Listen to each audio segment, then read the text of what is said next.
The studio of the Lorraine Kelly Show buzzed with anticipation, bathed in the glow of bright spotlights. The audience, a mix of fans spanning generations, chattered excitedly, clutching their phones, ready to capture the moment. The air was filled with sounds, the faint click of Lorraine's heels as she hurried to her chair, the hum of cameras swinging on their cranes, and the hushed whispers of producers behind the scenes. Today's guest was no ordinary celebrity. It was Chuck Norris, the action movie icon whose films defined an era and whose memes about his invincibility dominated the internet. He was there to promote his new documentary project about martial arts and its impact on youth. The atmosphere was warm and welcoming, but a subtle tension lingered.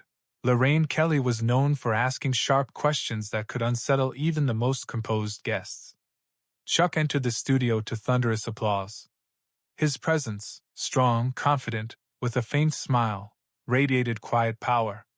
Dressed in a simple yet elegant outfit, a navy blazer and white shirt with no tie, he embodied effortless charisma. The audience erupted, some shouting, "Chuck Norris doesn't walk, the ground moves under him." Lorraine, in a vibrant red dress, flashed a warm smile, but a sly glint in her eyes hinted at her intentions. She knew this episode could go viral if she played her cards right. "Chuck Norris in our studio," Lorraine announced, throwing her arms wide. "A legend, an icon, the man even death is afraid to cross. Welcome." Chuck nodded as he took his seat, his smile reserved but genuine. "Thank you, Lorraine. I'm happy to be here. I want to talk about a project that means a lot to me." But Lorraine cut him off. "Oh, we'll get to that, Chuck, don't worry," she said with a playful tone that drew nervous laughter from the audience. "But first, I want to talk about you. You know, all these memes about you being tougher than time and space. Don't you ever think they overshadow your career? I mean, aren't you tired of being a caricature?" The studio fell silent. The audience held their breath, sensing the friendly atmosphere beginning to crack. Cameras zoomed in, capturing every detail. Chuck raised an eyebrow, his face remaining impassive, but a faint chill flickered in his eyes. "A caricature?" Chuck repeated, his voice calm but tinged with slight surprise. "I'd say the memes are just how people show their love for what I've done over the years. My career is about martial arts, films, and now teaching kids. That's what I'm here to talk about, Lorraine."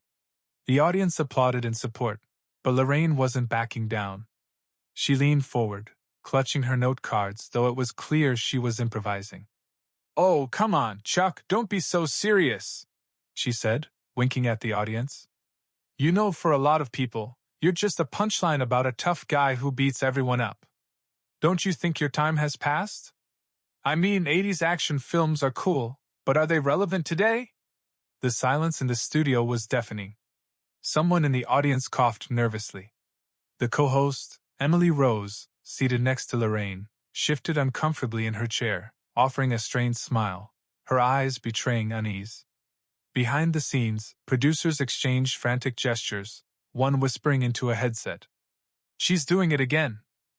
Chuck leaned back slowly, his fingers lightly tapping the armrest. "My time has passed?" he echoed, his voice steady but now carrying a steely edge. "Lorraine, I've made films, competed in karate tournaments, and founded a youth foundation. I don't chase trends. I do what I believe in. Why are you so focused on digging up the past?" The audience erupted in applause, some even standing. Lorraine's smile widened, but it was less genuine now. "Oh, Chuck, don't take it personally," she said, raising her hands as if to deflect. "I'm just saying you're a legend, but maybe it's time to update. You know, kids today are into Marvel superheroes, not old-school cowboys with fists. Don't you think you're a bit stuck in the 80s? It was a direct hit. Cameras zoomed in on Chuck's face, catching every nuance. His jaw tightened ever so slightly, but he maintained his composure. Emily Rose tried to intervene. "Lorraine, let's talk about his new project. It's so exciting." But Lorraine waved her off, her eyes locked on Chuck. "Stuck in the 80s? Chuck leaned forward, his voice quieter but carrying a weight that silenced the room. "Lorraine, I respect what you do. But when you call my career outdated, You're not just insulting me, you're insulting the millions of people who grew up on my films, who trained by my principles, who believe in discipline and respect. You want ratings? Fine. But not at my expense. The studio exploded with applause, though the tension was palpable. Some audience members were already filming on their phones, sensing a viral moment. Producers backstage were in a frenzy. One gestured wildly to the camera operator to keep the focus on Lorraine, who was only now realizing she might have gone too far. Lorraine, however, wasn't one to back down. She leaned back, crossing her arms. "Chuck, let's be real," she said, her tone now laced with sarcasm. "All those films where you knock out bad guys with one punch, that's not art, is it? It's mass entertainment. Don't you think you could have done something deeper? Something that makes people think, not just swing fists?" Her words landed like a slap. The audience gasped, some covering their mouths in shock. Emily Rose closed her eyes, as if praying for the moment to pass. Cameras hummed, capturing Chuck as he slowly rose from his chair. His movements were deliberate, each gesture radiating strength. He adjusted his blazer, his gaze fixed on Lorraine. "Lorraine," he began, his voice low and steady, but carrying the weight of an approaching storm. "You call my work mass entertainment? Fine. But let me tell you something. My films taught people to believe in themselves, to get up after a fall, to fight for what's right. My training taught kids discipline. And what do? You sit here, throw insults, and call it journalism? This isn't a conversation. It's a circus." The studio roared. Some audience members stood, cheering, while others sat in stunned silence. Lorraine opened her mouth to respond, but Chuck raised a hand, silencing her. "I'm not done," he said, his voice cutting through the air like a blade. "You want to talk about art? Art is when you inspire people. You're here trying to tear me down for a few clicks. That's not bold, Lorraine. That's cheap." Chuck Norris's words. "That's not bold, Lorraine. That's cheap," hung in the air like thunder. The audience, torn between shock and awe, couldn't look away. Cameras captured every detail. Chuck's clenched fists, his unwavering gaze locked on Lorraine, and her face, where a smile was slowly giving way to nervous trembling. Emily Rose, who had tried to defuse the situation earlier, now sat with her hands covering her face, as if bracing for disaster. Backstage, producers were in chaos.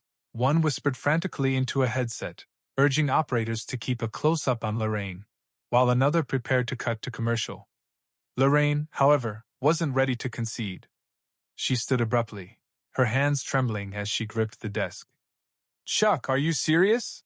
she said, her voice sharp and defiant. "You're calling my work a circus? I'm just asking the questions people want to hear. You're a legend, but don't you think you're overestimating your impact? Your films are just fights, not life lessons." Her words were like a spark in a powder keg. The audience gasped, some exclaiming, "Whoa!" Others were already filming, sensing a moment destined to go viral. Chuck stood still, his presence radiating calm but formidable strength. He crossed his arms, his eyes never leaving Lorraine. The studio fell into a tense silence, broken only by the hum of cameras and the faint click of a security guard's shoes as he nervously approached the stage. "Lorraine," Chuck began, his voice quiet but piercing, like a steel blade. "You think you can belittle my work, my legacy, and call it journalism? My films aren't just fights. They're stories about people finding the strength to fight back, even when the odds are against them. They're about discipline, respect, and getting up after you fall. And what do? You sit here, hurl insults, and think that makes you bold? Boldness is standing up for your principles, not knocking someone down for ratings." The audience erupted in applause. Some stood, shouting words of support. Emily Rose tried to intervene again. "Lorraine, Chuck, maybe we can move to Chuck's project? It's so inspiring." But her voice was drowned out by the noise. Lorraine, sensing she was losing control, stood gripping the desk, her face a mix of anger and confusion. "Chuck, you can't just come on my show and accuse me of—" she began, but Chuck cut her off. I'm done, Lorraine, he said, his voice calm but final. I came here to talk about a project that can change kids' lives. But you chose to make this a circus. I don't play these games. He turned to the audience, his eyes burning with quiet resolve. If you want to know what matters to me, watch my new project. It's about teaching kids respect, discipline, and belief in themselves. And this, he nodded toward Lorraine, is just noise. With that, Chuck turned and walked toward the exit. His steps were measured, confident, each click of his shoes on the floor sounding like a verdict. The studio exploded. Some audience members cheered, shouting, "Chuck, you're the best!" Others sat in stunned silence, unable to believe what they'd witnessed. Lorraine stood clutching the desk, her face a mix of fury and bewilderment. Cameras hummed, capturing every second, while producers backstage braced for the social media storm. As Chuck disappeared backstage, the studio descended into chaos. The audience buzzed, discussing what had just happened. Some continued filming, capturing Lorraine as she tried to regain control, forcing a smile and saying, "Well, that was unexpected, wasn't it? Let's go to commercial." But her voice trembled, and her smile looked strained. Emily Rose, attempting to lighten the mood, added, "Chuck is a force, isn't he? Let's wish him luck with his project." But it was clear the moment had already gone viral. Backstage, producers scrambled to assess the fallout. One scrolled through their phone, already seeing clips of the show appearing on Twitter and TikTok with hashtags #ChuckNorris and #LorraineKelly.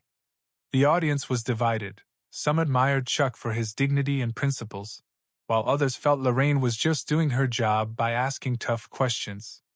One thing was certain: this conflict had made television history.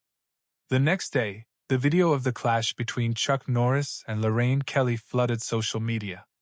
Clips of Chuck's comeback racked up millions of views, and his words about respect and principles were quoted in posts and memes. Some called him a hero for standing up to a provocateur, while others argued Lorraine was simply trying to make the show engaging. Lorraine's reputation took a hit. Many criticized her for crossing a line, though her supporters defended her right to ask tough questions. Chuck, for his part, remained silent on the matter, but his documentary project gained massive attention, with a surge in inquiries about his youth training programs. This moment was more than a scandal, it was a lesson. Chuck Norris reminded everyone that respect for another person's work and principles is not just courtesy, but a necessity. In a world where provocation is often mistaken for boldness, his words about discipline and self-belief were a breath of fresh air. But was Chuck right to walk off? Could Lorraine have avoided the conflict with a different approach? And most importantly, where is the line between a tough interview and humiliation? What do you think about this conflict? Who was in the right? Chuck, defending his dignity, or Lorraine, trying to make an unforgettable show? Share your thoughts in the comments, and subscribe to stay tuned for more stories like this.